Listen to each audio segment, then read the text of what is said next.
Hello everybody, welcome to number 27. I'm Jack and today I'm going to talk to you about this fabulous Jaguar XJS. Now, these to me are really interesting cars because it faced an almost impossible challenge, and that was to replace the E-Type. But I've done some digging and I've found some really interesting information which is going to point us in the direction of finding out why it failed to replace the E-Type. Thank you to Bidding Classics for sponsoring today's video. Check out this online auction for classic cars with no buyer's fees. Link in video description. So today we're going to talk about some of its shortcomings because it really does have a few issues. Then we're going to take it out for a drive and I'm going to tell you two different unrelated reasons why this really was never going to replace the E-Type. And lastly, I'm going to tell you how it drives today. First of all, I quickly want to tell you why it failed, because lots of people say, well, this car was in production for 21 years.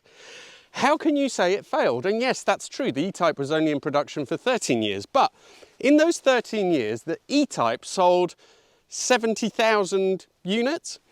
In 21 years, that sold 110,000. And it was in a period where car sales had a huge growth.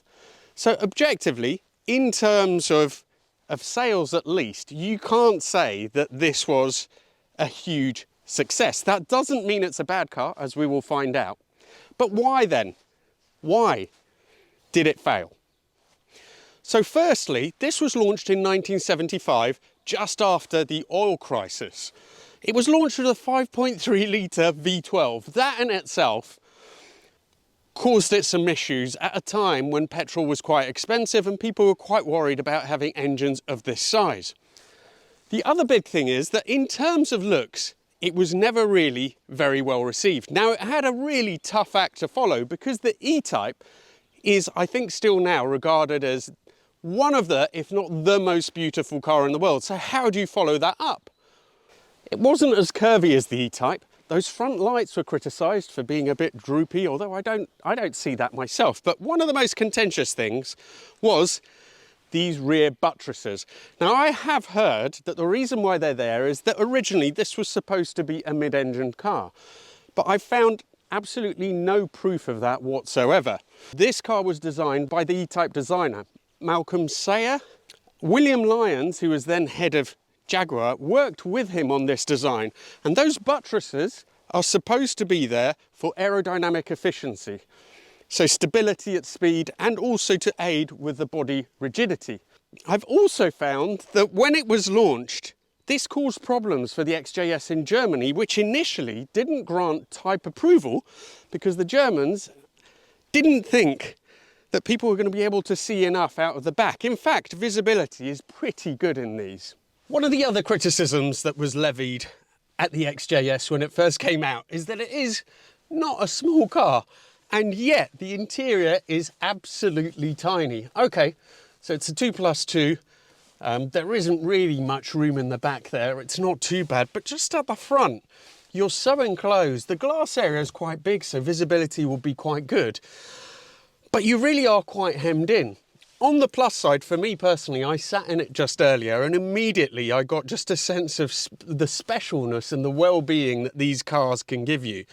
So ergonomically, it's a little bit of a mess. You've got some sort of buttons scattered around everywhere. The switch gear isn't the best, but it's such a special place to be in. Get into a modern car and you'll see what I mean. This still feels hand-built, even though it was made during the Ford era. So certainly in terms of looks, this car was not very well received, but there was another issue. The E-Type was absurdly cheap. When this was launched, they were still the last of the Series 3 E-Types going out the showroom floors. They were £4,000. When this came out, 8,500. So traditional buyers were a little bit shocked that it was so expensive, so different from an E-Type, and you can understand why they were a bit reticent to buy them. If you really look at it in context, the £8,500 XJS with the V12 was still cheaper than the equivalent Mercedes 450 SLC, which was, I think, £12,500, so almost a third more. Now, there's two other factors that we have to take into account. I'm going to tell you when we when we go for a drive now, and also just going to tell you how it feels today. So the interior is quite cramped, but I think, especially if it's not too long a journey, for me, it's not too bad.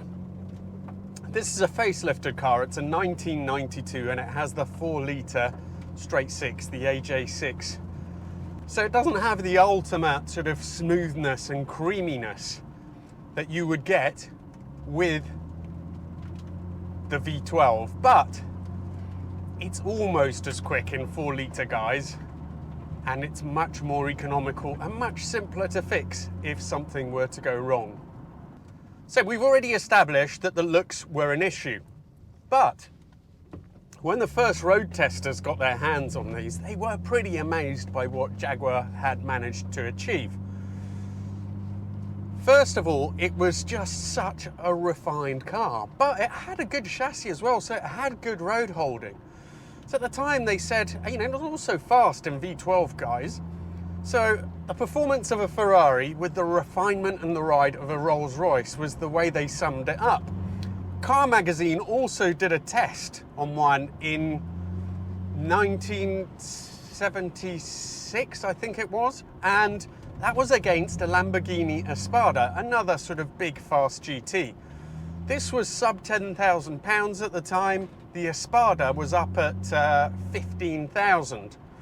And although they concluded that the Espada, yes, it was a bit more fun to drive, it had more grip, this was much more refined and a much better long-distance tourer.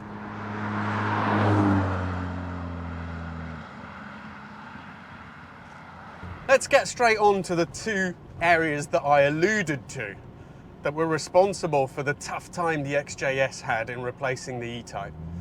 I think firstly it's to do with development. The E-Type was developed as a sort of spin-off from a racing prototype.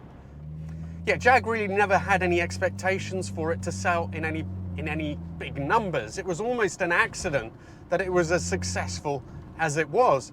That means that it was developed by a very, very small group of people, and they weren't hindered with the usual sort of problems and restrictions that you get when you are targeting at a car at a wide audience. They simply just made what they wanted and it worked. Not the case with the XJS. So it made it more difficult to make a car that was specifically targeted at the E-Type. But even more interesting, I think, and much more importantly, is that this, you'll have heard this before, but not for this reason, is that this was never actually meant to replace the E-Type. Everyone says, yeah, we know that. It's too much of a GT, the looks weren't right, but that's not it. When the E-Type was made, just a few years after, Jag started working on the replacement.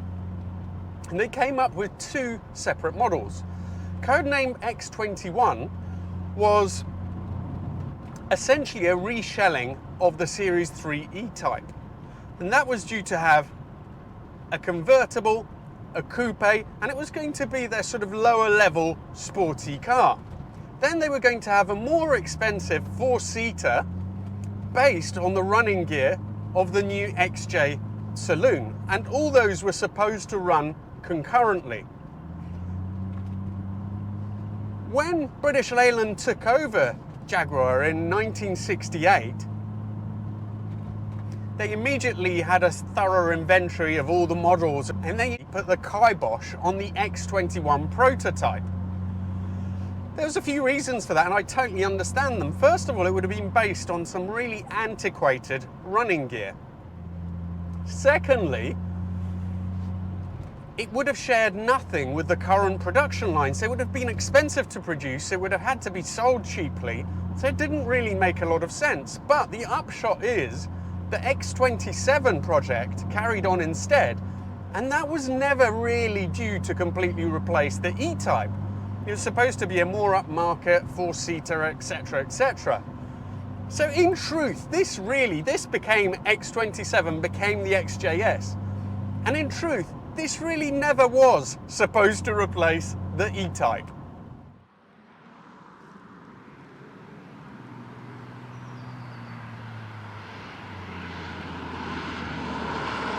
With With the benefit of history though, and looking through today's classic car eyes, how does the XJS actually square up?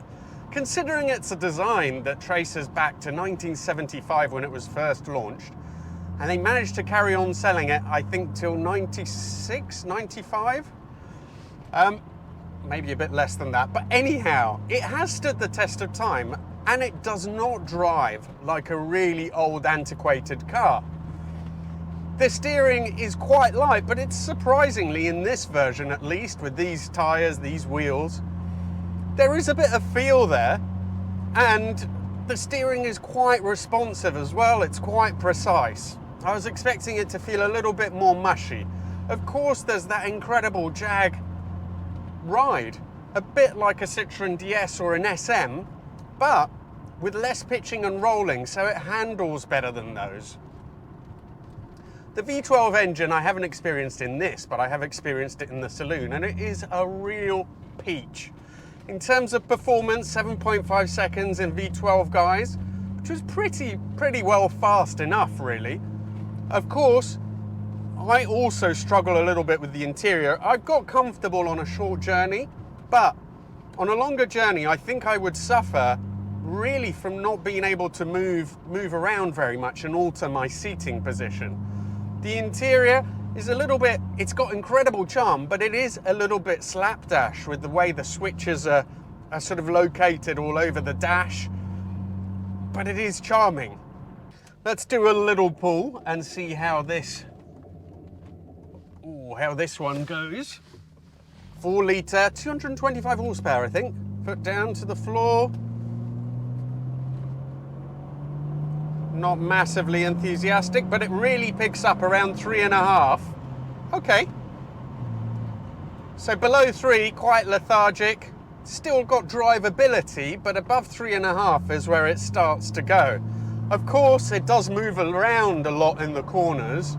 That 3-speed box it just doesn't do what you want it to do almost any other time if you're trying to drive it a little bit quickly. It's also definitely not the most musical sounding engine like this, but I think this has had an exhaust, a middle box delete or something like that, so it's probably a little bit louder than it should be.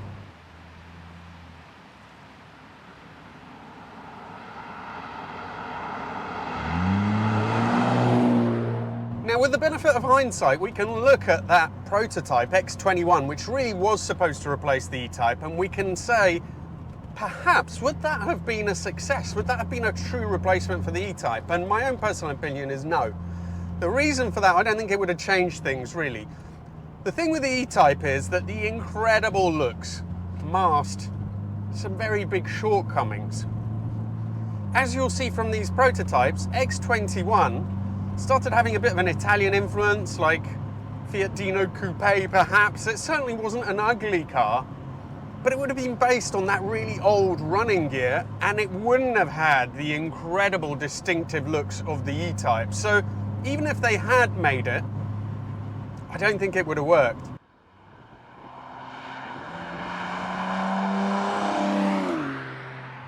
Perhaps if they'd started with a proper replacement for the E-Type in the first place, not with multiple different sort of projects, they'd focused on that, they would have found something else. But ultimately, the XJS, very refined car, mechanically very advanced. One of the things I didn't mention before, I don't think, is that it also had some quite big quality issues, especially the earlier cars.